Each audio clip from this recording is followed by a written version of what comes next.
Hey, welcome to You Ask 502, the podcast where we get up close and personal with the plumbers, pipe fitters, and service techs of Local 502. I'm Ryan Kleber. Joining me is my co-host, Erik Elzy. You Ask 502 is your go-to source for stories, skills, and the daily lives of our hardworking people in this local. We're just getting started, and we're excited to see where this takes us. Welcome to the third episode of You Ask 502. I'm one of your hosts, Ryan Kleber. And I'm Erik Elzy. My man. So, this episode, we're going to dive into Robert's Rules of Order. So if anyone has been to a union meeting in the past couple of months, you can kind of understand where the issue would be with some people speaking out of turn and maybe not really just understanding the flow of the meeting. So we're going to kind of go over that and maybe just see what we can do to kind of enlighten the membership. I believe the timing of this is spot on, bro. Spot on. So most meetings are, done with the Robert Rule of Order. Actually, all meetings are done by that, any kind of legit meeting. So that's how our union meetings are run. That's how trustee meetings are run. So we'll just kind of. I just left a meeting, the Louisville Building Trades, where I'm the president, and I have to go by Robert's Rules of Order. There you go. As the president of the Louisville Building Trades. So, do you chair the meeting? I do. Okay. I do. There you go. All right. How did that go? It went well. It went well today. There was more people there than I've ever seen, and it's a little intimidating because I've only been doing it. This is only my third month of doing it, but right. It's a little intimidating when you're in front of a bunch of business agents and business managers, and they all know how Robert's Rules of Order is supposed to be. I bet. And if you step out of line, you got several guys that's ready to pull you back into line. So it's a little intimidating, but I think I'm getting better at it. Today was a busy day because there was a lot of guys there.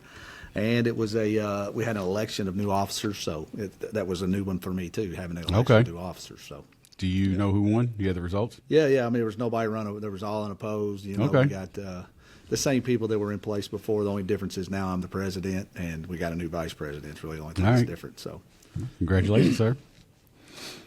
Good time. So, Robert's Rules of Order. So I did a little dive here, not a full deep dive, as I would normally do on a conspiracy, but so the brief history is Henry Martin Robert, who was a U.S. Army officer, and he created his rules in 1876 after witnessing disorganized and chaotic public meetings. So his goal was to provide a structured system of parliamentary procedure adaptable to various organizations. I mean, if you read up on it, like you said, if you read up on it, just kind of read Robert's Rules of Order. You can get online and look up anything, and you can pull up cheat sheets, how to run meetings, and it'll kind of explain to you. And then it makes sense why he would do something like that, or else everything would just be chaos. Which the whole thing. Even with that, it's chaos sometimes. Sometimes depends on how much is done pre-gaming before the meeting is what happens usually. Yeah, they look at it like a bowl game. It's just a union meeting. So you come in hot. Yeah.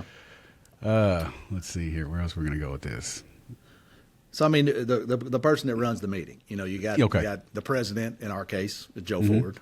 Yep. And he has control of the union meeting. He has total control of the union meeting and what goes on. And technically, the way Robert's Rules of Order states is you're supposed to run everything through the chair, which Joe would be considered the chair. Correct. So when you raise your hand, technically you're supposed to look at him and say, hey, through the chair. Through the chair. I would like to ask this question, or I'd like to make this motion through the chair. And then Joe, being the president, can decide whether he will let that motion happen if it's under the right part of the meeting or whatever goes on. I mean, and so Joe told, our president, or right now Joe Ford, or the president of our local, or the president of any organization, has total control of how the meetings are operated. Correct. So he needs to be given the respect that comes with that. And, when there's you see the talking going around, people talking while he's trying to conduct a meeting. I mean, sometimes maybe you'd say, hey, wait a minute, this guy's trying to conduct a meeting. We're trying to conduct business in here. So let's kind of pipe down a little bit. Yeah, one at a time. It gets like a daycare in there sometimes. Yeah. So. Do you want to go over who the officers are? Maybe that'll help before we start explaining the flow chart of the meeting. So sure. Do you want to do like top to bottom? Yeah. So like you noted, and I'm just going to read this in the order like it's in the bylaws. Okay. So, Joe Ford is going to be the president. We know that. Vice President Eric Baum. Businessman or financial secretary treasurer is Anthony Scott Lewis. There's 3 agents. You, Erik Elzy, being the assistant business manager, myself, and Kent Jesse. Evening brothers and sisters. The inside guard. Yourself would be Ryan Kleber. Yeah. Yes. Sorry. Thank you. Inside guard, Ryan Milner-Milby. Yep. There's 3 finance committee members, Chris Medley, Nick Brown, and Mike Burke. You got the executive board, which is going to be made up of Vice President Eric Baum, J.T. Bagby, Daryl Hooper, Jeremy Killebrew, and Jason Cruz. And to finish it up is the examining board with Matt Harry, Brian Knopf, Hunter Baum, Daniel Millay, and Dave Stark.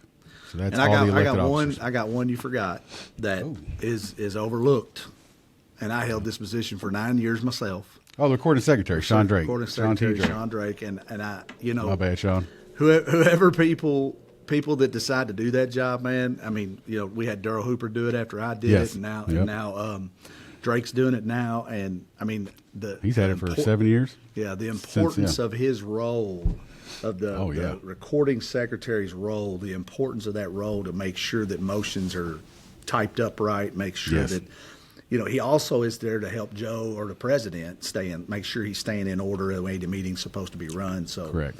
The recording secretary is a very important person at a union meeting. He's like the court stenographer. I mean, He's exactly just right. as we saw with the picnic, trying to get that money approved. Right. Where we thought it was in the minutes, but it wasn't, so, And that's why when you see him he wants to stop the meeting and ask Yeah, a to make sure question, he has how it are we right. doing it? He wants to make sure what he's doing in the minutes is correct. the wording's right, because it Correct. has to hold up in the court of law. It absolutely So, does. Whatever he puts in the minutes is the minutes, and we have to refer back to it in the court, they're going to refer back to our meeting minutes is what they're going to do. Correct. So, yeah. All right. So, How about the flow of the meeting? You want to go through that? yeah. So, let's see. There's going to be a call to order. Yep. So, the chairperson or Joe would bring the meeting to order by striking the gavel. Yep. 4 times is what he likes. It says once here. But, Even though it only says to do it once, Joe likes to get a little crazy. likes That's 4. okay. That's Joe's style. Yeah, That is he Joe's gets- style, man. He's a rocker man through Yeah. and through. So they do the roll call of officers. So everyone I named, especially Drake, my bad again, and then the verification of the quorum. So, Yes. And then, you go start into the meeting, and what Joe will call for is a reading and approval of the previous month's meeting minutes. And then, recording secretary will go through the previous month's meeting minutes and read, the last month's meeting, what all went down. And after he's done with that, the president will ask for a motion to accept the minutes. And once the motion has been made, he'll ask for a second. Once there's a second, then it's voted on by all members present during the union meeting. There you go. And then they roll to the committees. Yep. So, it'll be the finance committee is usually first, or the executive board, the finance committee, the examining board. Usually, all that goes down. And just like you said, it's got to be approved Yep. by the body.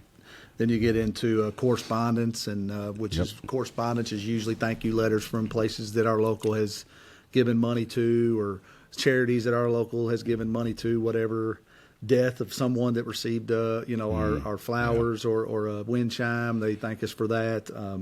Anything you can think of correspondence, and then we go into swearing in of new members. Yep.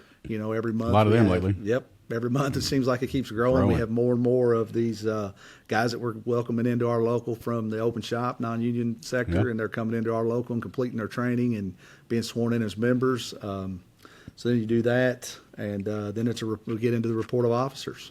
Yeah. So, that's usually when Scott takes over. So he'll give his business manager report, followed by the financial secretary treasurer report.